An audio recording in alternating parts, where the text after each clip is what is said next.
What's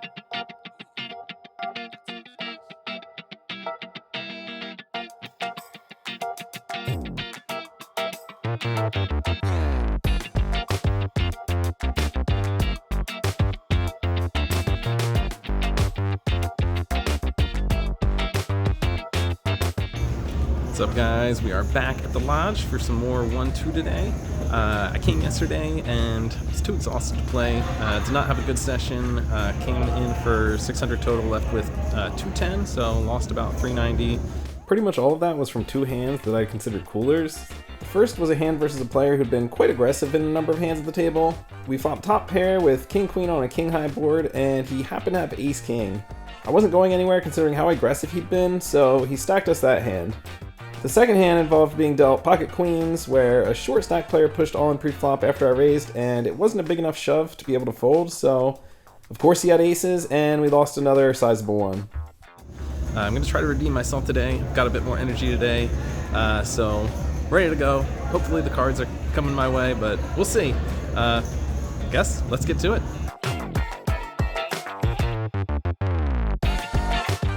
Early on in the session, we pick up 9-8 suited in diamonds sitting in the hijack.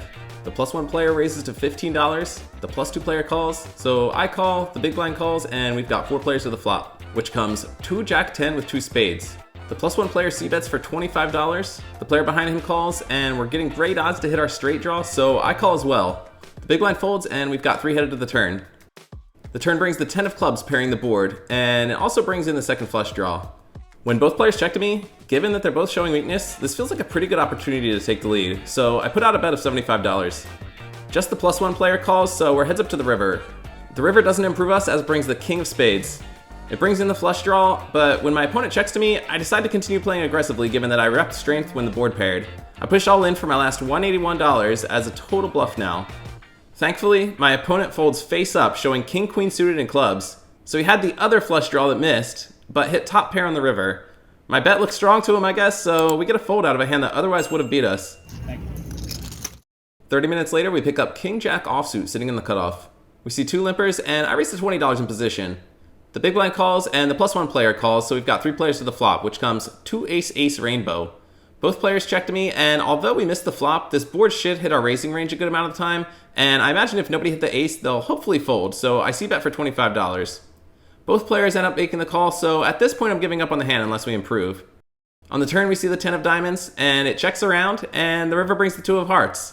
Both players check once more, and since our hand has showdown value, and I'm not expecting anyone who beats us to fold to a bet, I check behind again. I show my king hoping it's good, but unfortunately we lose to pocket 6s. A few hands later we pick up pocket aces sitting in the hijack. The middle position player limps, and I raise to $20, which is pretty standard for how this table's been playing. Unfortunately, everyone folds. Good times. Keep getting dealt 15. Next, we've got ace-king offsuit sitting in the big blind. The under-the-gun player raises to $15, the +1 player calls, the +2 player calls, the middle position player calls, and the low jack calls. We've got a big hand, and there's a lot of interest in the pot, so I make a big raise here, raising to $90. The under-the-gun player and the low jack player both make the call, so we've got a large pot brewing before even seeing the flop. The flop comes down pretty good. It's king-queen-9 rainbow, so we've got top pair, top kicker. The only hands we're worried about given the action is pocket queens, pocket 9s, king-queen, and 10-jack. I don't see myself getting away from this hand, and the pot is pretty large at this point, so I just rip it in for 309 total. The under-the-gun player thinks for a whole minute. The longer he thinks, the more I'm putting him on a hand like pocket jacks, which could be drawing to a gut shot. Eventually, he makes the fold, and the cutoff folds pretty quickly as well, so we scoop a big pot. After the hand, my opponent tells me he did in fact have pocket jacks. Thank you. The table's getting pretty crazy at this point with double, triple, quadruple, even quintuple straddles up to $80. Obviously, we're hoping to pick up a big hand with all these straddles, and we never do, but it does loosen the table up quite a bit, leading to a lot of multi-way all-ins in consecutive hands. And that leads us into the next hand where I've got ace-8 suited in spades. The under-the-gun player raises to $10, and I re-raise to $30 to isolate, given how crazy the table's been. Both the small blind and the under-the-gun player call, so we've got 3 players to the flop, which comes Jack-10 deuce rainbow. I c-bet for 50, and the small blind folds, but the under-the-gun player calls. On the turn, we see the 9 of hearts. We pick up the straight draw, but the board's getting pretty scary. My opponent could easily call a second time if he's got a pair and a straight draw or something along those lines, so betting here feels a little bit ambitious. I decide to check behind for the free river in hopes of improving instead. On the river we see the 2 of hearts, so we miss completely. When my opponent checks, I think about how I would play an overpair or top pair type of hand on this board, and I think betting the flop, checking the turn, and betting the river is a legitimate way I'd play here, which matches how I've played the hand so far, so I decide betting here as a bluff could look legitimate. I don't want to make it too small of a bet and get a thin call though, so I decide on a big bet, making it $120 total. My opponent starts talking, looking for info, asks me what I have, saying he's got a 9, and he's trying to convince himself it's good. What do you have? Oh, count or the hand? The card. I don't care about the count. I have 2 cards, same as you. I know, but which one? These ones. Like, because I just have a 9. But, like, I'm convincing myself that it's good. It might be. Like, I don't understand why you would check the turn with a hand that now beats me. So I think that check may earn you $120. No, you're good. Unfortunately, he ends up making the call and shows ace-9 suited for third pair, so our bluff does not make it through. So let me double check before I throw it in. Yeah, nice hand. I was ahead the whole time. The very next hand, we've got 9-8 suited in clubs sitting under the gun +2. The under the gun player straddles for $5, and the +1 player straddles for 10, so I raised to 30 here with my suited connectors. The player behind me calls, and we're heads up to the flop where we see Jack 10-9 with 2 hearts, so we flop bottom pair with a straight draw. I consider betting here, but I don't think this particular opponent is going to fold. He opens for $55. This is a pretty massive bet, but I've seen this player bet when checked to on many flops, and I'm not giving him credit right away. I call considering that he could just be motioning for the pot, and also taking into account that we've got some equity here. On the turn, we see the Jack of Spades pairing the board. This could be a good turn card, as I'm hoping it slows down our opponent. I check to him again, and he thankfully checks behind, so we get a free river, which is the 5 of clubs. The flush draw misses, and given the turn action, we may actually have the best hand. I check to my opponent with the intention of calling a decent sized bet. Unsurprisingly, he makes a pretty big bet of $100. I don't take too long to make the call, and my opponent shows ace-king high. Our pair is good, and we scoop a big pot. For those of you paying attention, it doesn't escape me that this hand plays pretty similarly to the previous ace-8 hand with the roles reverse. I can see why my bluff didn't get through considering the opposite perspective.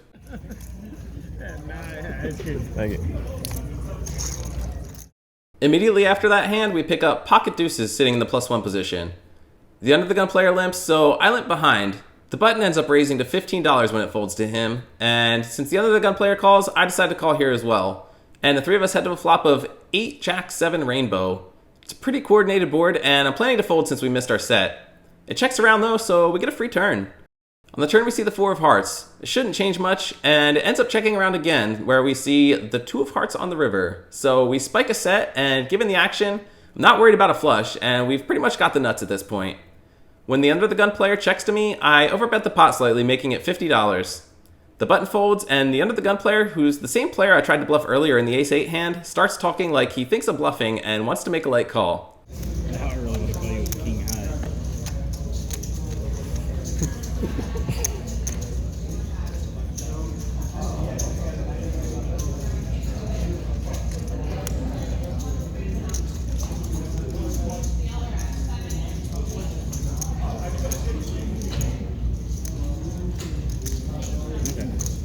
I prefer the set.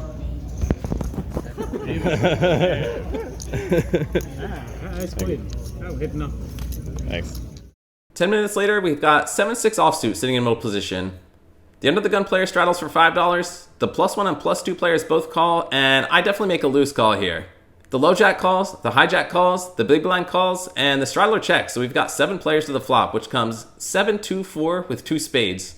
The big blind player pushes all in for $61. This player has lost several buy-ins in a row and has been pushing pretty light.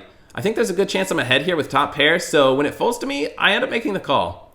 Everyone else folds, so we get to see the full run out, which comes the 10 of spades on the turn and the jack of diamonds on the river. I show my hand expecting to lose to a flush, but he shows he had the 4 of clubs and mucks, so we're good. Yep. The next interesting hand we've got is ace-5 offsuit sitting in middle position. The under the gun straddles for 5, the +1 player straddles for 10, and with the straddles out, I decide to raise here to $25 in middle position. The big blind and +1 players both make the call, so the 3 of us head to the flop, which comes 4-4-9 rainbow. It's a pretty dry flop, and as long as no one hit the 9 or has a pocket pair, we can probably win here with a bet. When it checks to me, I c-bet for 45, and both players fold, so we take it down. Thank you. Good second. A few hands later, we've got Queen-Jack offsuit sitting in the cutoff. We see another double straddle for $5 and $10, and when it folds to me, I raise to 30. The player behind me calls, and both straddles call as well, so we've got 4 players headed to the flop, which comes King-9-Queen with 2 diamonds. So we flop second pair and a gut shot. It checks to me, and I don't expect to get many folds on this wet connected board, and there aren't too many scary turn cards for me, so I decide to check behind as well. The player behind me checks as well, so we get a free turn, where we see the 5 of clubs. This shouldn't change anything, so when it checks to me again, I think there's a good chance I may have the best hand at this point. I make a delayed c-bet of $60, and just the second straddle calls all in for his last 39. The river brings a not so nice ace of clubs, but we show our pair of queens, and it's good. Thank you. Later to that orbit, we pick up ace-3 suited and hearts sitting in the +2 position. The +1 player limps in, and I consider raising, but I decide to limp behind here. It folds to the button, who raises to $20. The small blind, the big blind, and the limper all call, so given the size of the pot, I make the call as well.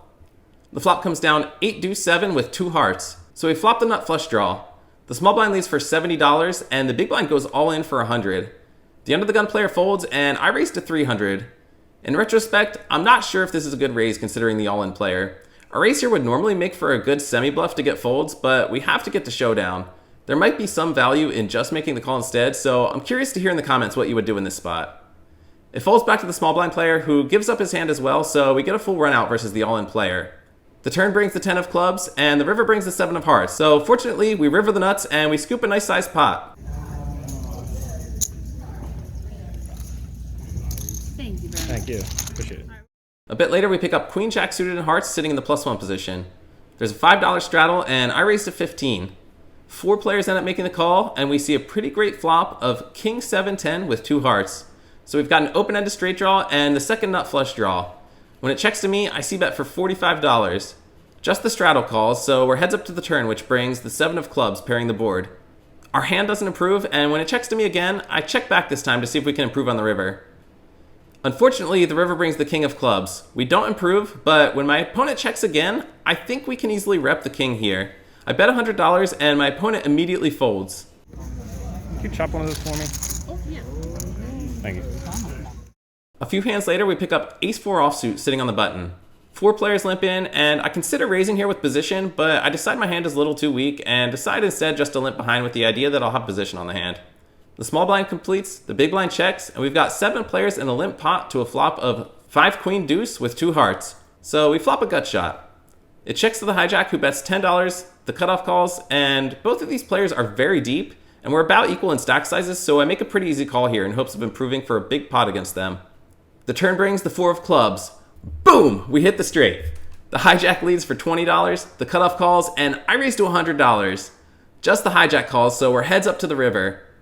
But I'm actually second guessing myself on my hand, so I take another peek and realize, shit, I don't have the straight.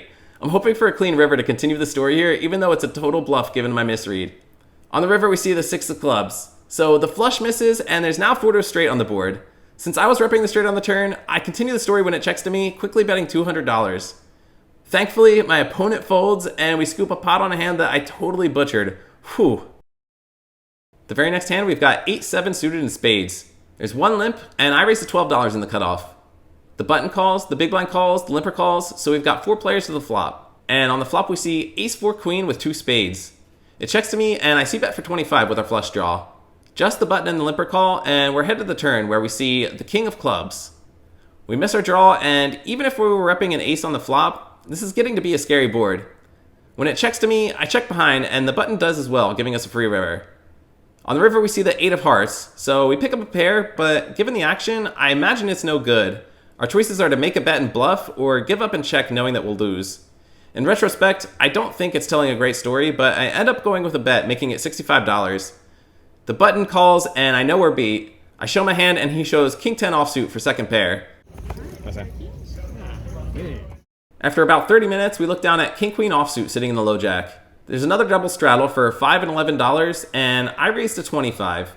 The big blind and the +1 player both call, and the 3 of us see a flop of 10 jack queen rainbow. So we flop top pair with a straight draw. It checks to me, and I consider checking given the coordination of the board and hands I think these players might be calling with, but I decide a bet is still best, and I make it $45.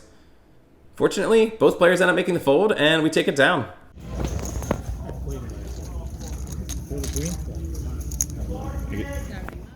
The next orbit, we've got Queen Jack suited, and there's two limpers. I raise to $15 on the button. The small blind calls, both limpers call, and we go to a flop four ways in position, which comes Jack, Queen, 4, rainbow. So we flop top 2 pair, and I'm happy to see bet here when it checks to me. I make it $35, and just the small blind calls. On the turn, we see the 10 of clubs. It's not the best turn card for us, but we're probably still ahead. Ace King, King 9, and 9-8 are the only hands that really beat us here, and Ace King probably would have 3-bet pre-flop. When the small blind checks, I continue again for $55.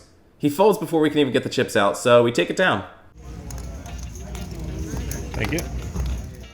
The last exciting hand of the night, we've got pocket aces sitting under the gun.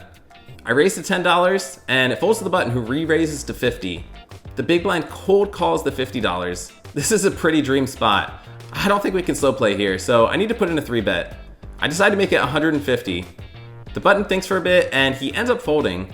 However, the big blind pushes all in for $248, and I insta-call. He shows pocket queens, and we see a full run out. Our hand holds, and we scoop a big one. The other opponent who folded said he had pocket queens as well. I had thought about pushing all in instead of making it $150, and I'm curious. I wonder if that would have looked more like Ace King and gotten a call, but I guess we'll never know.